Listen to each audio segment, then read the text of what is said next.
Hi everyone, good morning, नमस्ते, ओम साई राम। कैसे हो आप सभी? आई होप आप सभी लोग बहुत अच्छे से होंगे। और मेरी तो हालत आप लोगों को पता ही है फ्रेंड्स, थोड़ी सी ख़राब हो रखी है। तो डॉक्टर को तो मैंने दिखा दिया था। फिर राजेश ने मुझे कहा कि ये हमारे यहाँ पर ना आयुर्वेदिक छोटा सा क्लिनिक है, तो एक बार यहाँ पर भी आकर दिखाने के लिए। क्योंकि बहुत पहले ना पापा को भी ऐसे कुछ हुआ था, तो यहाँ से दवा लेकर गए थे तो काफ़ी आराम मिल गया था। तो मेरे पैर में जो सिलेंडर गिरा है ना, तो उससे क्या है, मुझे ऐसा लग रहा है कि जो मेरी उँगली है उस पे थोड़ा सा जो ब्लड है ना, वो थोड़ा सा जम सा गया है। तो राजेश ने कहा कि अगर वो दवाई देंगे, ट्यूब देंगे तो उससे फ़र्क पड़ेगा। खैर मेरा तो मन नहीं था, क्योंकि मैं एक जगह से मेडिसिन लेकर आई थी। फिर मैंने कहा कि चलो राजेश बोल रहे हैं तो मुझे जाना चाहिए, तो इसलिए मैं गई वहाँ पर। नहीं तो जहाँ से मैंने डॉक्टर को दिखाया था, तो वहाँ से तो मुझे काफ़ी आराम मिल रहा है। बस मैं ये जो मेरे पैरों में ना थोड़ी-सी जो चोट जैसी लगी हुई है ना, वो मुझे ऐसा लग रहा है कहीं उसमें खून जमा तो नहीं है। तो उन्होंने मुझे मना कर दिया। उन्होंने बोला ये तो यहाँ नहीं होगा, जहाँ से आप मेडिसिन ले रहे हो वहीं से खाओ, और फिर इसका एक एक्स-रे भी आपको निकालना पड़ेगा। तो वो तो मुझे वो वाले डॉक्टर ने भी बोला था जहाँ पे मैं पहले गई थी। तो फिर मैं आ गई थी और बड़ी मुश्किल से गई थी फ्रेंड्स, जीवन के क्योंकि ये भी मॉर्निंग में टेंशन रहता है ना, एक तो पैरों में मेरे लगा है, और बहुत ही धीरे धीरे धीरे धीरे करके मैंने अपने मॉर्निंग के काम निपटाए। क्योंकि मुझे पता था आराम-आराम से करूँगी, इसलिए मैं मॉर्निंग में बहुत अर्ली मॉर्निंग उठ गई थी, ताकि मेरे काम भी निपट जाए और मैं डॉक्टर के पास भी जाकर आ जाऊँ। तो ऐसे ही होता है फ्रेंड्स, क्योंकि मेरे ना पैरों में अभी इतना दर्द है ना, लेकिन मुझे जो अपने रूटीन के काम है, रेगुलर के काम है ना, वो मैं नहीं छोड़ पा रही हूँ। नहीं तो अगर मुझे ऐसा ऑप्शन मिले, अगर कोई मेरा काम करने वाला हो और अगर कोई मेरे बच्चे को थोड़ा-सा सँभालने वाला हो ना, तो मैं रेस्ट कर लेती। लेकिन क्या करूँ, मैं रेस्ट नहीं कर सकती हूँ। अभी मुझे थोड़ी देर में लंच भी प्रिपेयर करना है, युवन आ गया था। तो इस बीच फ्रेंड घर के काम धीरे-धीरे निपटाए, फिर उसके बाद में बहुत सारे मुझे ना सब कुछ देखना पड़ता है, तो फिर मैंने धीरे-धीरे करके सब कुछ कर ही लिया था। और अभी मैं यहाँ पर ना सेल लेकर आ गई थी, रिमोट में सेल ख़त्म हो गया था, वो मतलब स्टार्ट ही नहीं हो रहा था। और लेकिन इसमें एक दिक्कत हो गई ना, ये जो सेल लेकर आई हूँ ना न्यू वाला लाइव, वो इसमें चला ही नहीं, फिर पुराना वाला अपने आप चलने लग गया। तो फिर मैंने इसमें वो पुराना वाला जो सेल था वही डाल दिया था वापस इसमें।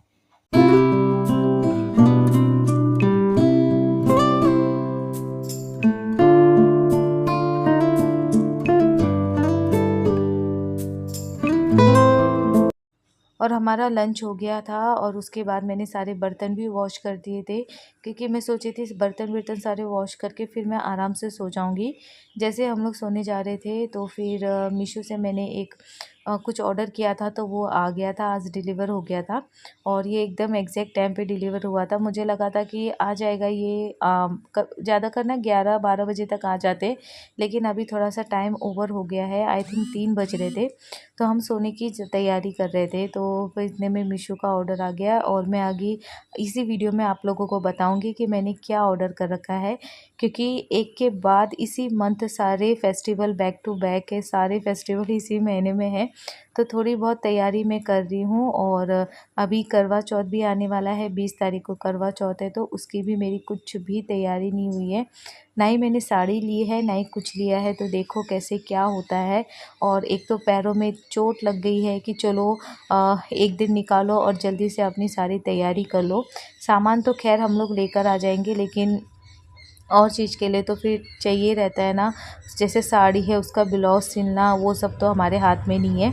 तो बस यहाँ पर अभी हम लोग ने चाय पिया, उसके साथ हमने नाश्ता किया। राजेश ना पेटीज लेकर आए थे कल, और ये इतनी टेस्टी हो रही थी, खाते जाओ, और चाय के साथ तो कुछ ज़्यादा ही अच्छा लगता है। तो बस उसके बाद हम लोग बाहर आ गए थे, और अभी मैंने अच्छे से रेस्ट किया।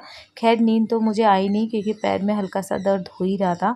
तो यहाँ पर आ गई थी, तो ये अम्मा जी हैं, ये मतलब मैं जब से मेरी शादी में इनको देखती हूँ ना, ये मतलब बारिश हो, ठंडी, कुछ भी हो, कैसा भी मौसम हो, इनके ना काम नहीं रुकते हैं, ये मतलब ऐसे ही काम करते रहते हैं। बहुत मेहनती हैं ये अम्मा जी। तो चलिए मैं आप लोगों को दिखा देती हूँ मीशो से मेरा क्या ऑर्डर आ रखा था। मैंने ना फ्रेंड्स पायल मंगाई थी मीशो से।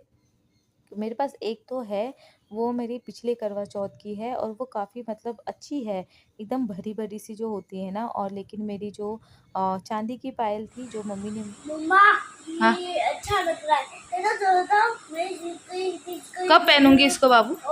दिवाली में। दिवाली में? एक ने तो बेबी फिफ्टी भी बोला। नहीं लाओ इधर, ये इसका नहीं है। किसका है? पकड़ो इसको। तो किसका है बोला? तू किसका है? कहीं भी गाड़ी चल रही है। ये गाड़ी का है। तो आपने युवेन की बात सुनी। युवेन कह रहा है मम्मा ये बहुत अच्छा लग रहा है, आप इसे दिवाली में पहनना। तो मैंने इसलिए इस तरीके की पायल मंगाई ताकि मैं रेगुलर भी उसे पहन सकूं। और मैं आप लोगों से वही कह रही थी कि जो मेरी चांदी की पायल थी ना, वो मतलब टूट गई थी और मेरे पैर खाली थे, और मुझे ना बिल्कुल भी अपने पैर खाली अच्छे नहीं लगते। मुझे पायल मैं हमेशा पहनती हूँ, तो इसलिए मैंने इस बार ना बहुत सिंपल सी मंगाई, क्योंकि मेरी जो चांदी की पायल है उसे मैं अभी बाद में बनवाऊंगी, देखूंगी जब भी मुझे टाइम मिलेगा। तो फिर अभी देखिए मैंने क्या किया ना फ्रेंड्स, सब्जी बना दी, आटा गूंद दिया। उसके बाद मेरे पैरों में जो इतना भयंकर दर्द होने लग गया ना, आफत आ गई। फिर राजेश बोल भी रहे थे मुझे कि मैं आटा गूंद देता। तो अब फिर मुझे ऐसा लगता है ना फ्रेंड्स, इतना थक के आते हैं, इतना लेट आते हैं, और फिर उसके बाद आकर सब्जी काटेंगे फिर बनाएंगे, इसलिए मैंने जैसे तैसे करके ना थोड़ा थोड़ा करके जैसे भी मेरी हिम्मत हुई मैंने बना दिया। तो अब वो कह रहे कि रोटी वो कर लेंगे, उसके बाद शाम का वो सारा वो कर लेंगे। तो यहाँ पर राजेश से मैंने मंगाए थे डांडिया, क्योंकि आज 9 तारीख है, कल 10 तारीख है, कल यूएन के स्कूल में डांडिया और दशहरा का जो फेस्टिवल है सेलिब्रेशन है, तो उसकी तैयारी भी करनी थी। तो राजेश वही डांडिया लेकर आए थे। मैं तो सोची थी यूएन के लिए मैं अपने हाथों से बनाऊंगी डांडिया, लेकिन बस वही होता है ना, सारा धरा का धरा रह जाता है जो भी हम सोचते हैं। मैं उसके लिए सामान लेने के लिए भी नहीं जा सकती। मैं जब हॉस्पिटल डॉक्टर के पास गई थी ना, तभी मैं सोची थी कि आगे से सामान लेके आऊँगी, लेकिन फिर मेरे पैरों में इतना दर्द होने लग गया, तो बस मैं वहीं डॉक्टर के पास से आ गई। मैं उसके आगे जाने की मेरी हिम्मत ही नहीं हुई। तो चलिए फ्रेंड्स, आज का व्लॉग यहीं पे एंड कर देते हैं।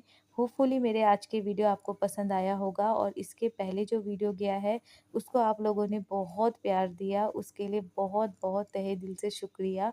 लेकिन बस फ्रेंड्स, आप लोग वीडियो को लाइक ज़रूर दे दीजिए करें। चलिए टेक केयर, बाय बाय। फिर मिलते हैं कल एक अच्छे से व्लॉग